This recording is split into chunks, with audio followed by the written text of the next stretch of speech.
నేపాల్లో పార్లమెంట్ ఎన్నికల తేదీ ఖరారైంది. వచ్చే ఏడాది మార్చి 5న ఎన్నికలు నిర్వహించనున్నట్లు అధ్యక్ష భవనం ప్రకటన విడుదల చేసింది. అంతకుముందు ఆందోళనకారులు అధ్యక్షుడి మధ్య సుదీర్ఘ చర్చల తరువాత నేపాల్ తాత్కాలిక ప్రధానమంత్రిగా విశ్రాంత ప్రధాన న్యాయమూర్తి జస్టిస్ సుశీలా కార్కి ప్రమాణం చేశారు. చర్చల్లో కుదిరిన ఒప్పందం మేరకు గత రాత్రి 11 గంటలకు సమావేశమైన నేపాల్ కేబినెట్ పార్లమెంటు రద్దుకు సిఫార్సు చేసింది.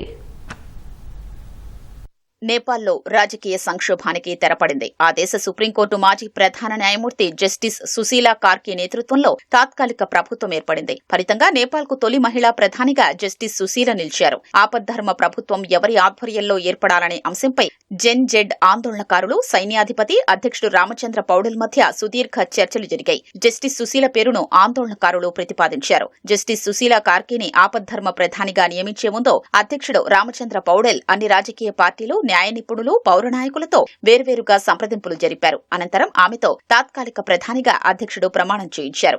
ఈ కార్యక్రమానికి నేపాల్ సుప్రీంకోర్టు ప్రధాన న్యాయమూర్తి, సీనియర్ ప్రభుత్వాధికారులు, సైన్యాధిపతులు హాజరయ్యారు. చర్చల సందర్భంగా కుదిరిన ఒప్పందం మేరకు గత రాత్రి కేబినెట్ సమావేశం నిర్వహించిన ఆమె పార్లమెంటు రద్దుకు సిఫార్సు చేశారు.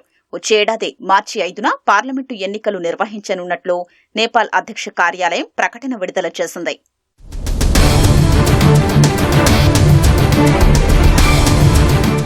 మారుమూల గ్రామంలో సామాన్య కుటుంబంలో జన్మించిన జస్టిస్ సుశీల 1975లో భారత్లోని బెనారస్ హిందూ విశ్వవిద్యాలయంలో రాజనీతి శాస్త్రంలో మాస్టర్స్ డిగ్రీ చేశారు. తరువాత నేపాల్లో న్యాయశాస్త్ర పట్టా సాధించారు.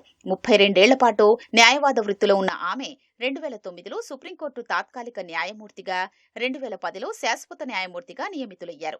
తర్వాత రాజ్యాంగ మండలి సిఫార్సు మేరకు 2016లో చీఫ్ జస్టిస్ గా బాధ్యతలు చేపట్టి నేపాల్ తొలి మహిళా ప్రధాన న్యాయమూర్తిగా రికార్డు నెలకొల్పారు. 11 నెలలు ఆ పదవిలో ఉన్నారు. నిర్భయంగా, సమర్థంగా విధులు నిర్వర్తించి అవినీతి మరకలేని మహిళగా పేరు సంపాదించుకున్నారు. తాజా జెన్ జెడ్ ప్రతిపాదనతో నేపాల్ తాత్కాలిక ప్రధానిగా బాధ్యతలు స్వీకరించారు. ప్రధాని నరేంద్ర మోదీతో స్నేహపూర్వక సంబంధాలు ఉన్నాయని ఇటీవల ఓ ఇంటర్వ్యూలో జస్టిస్ సుశీల పేర్కొన్నారు.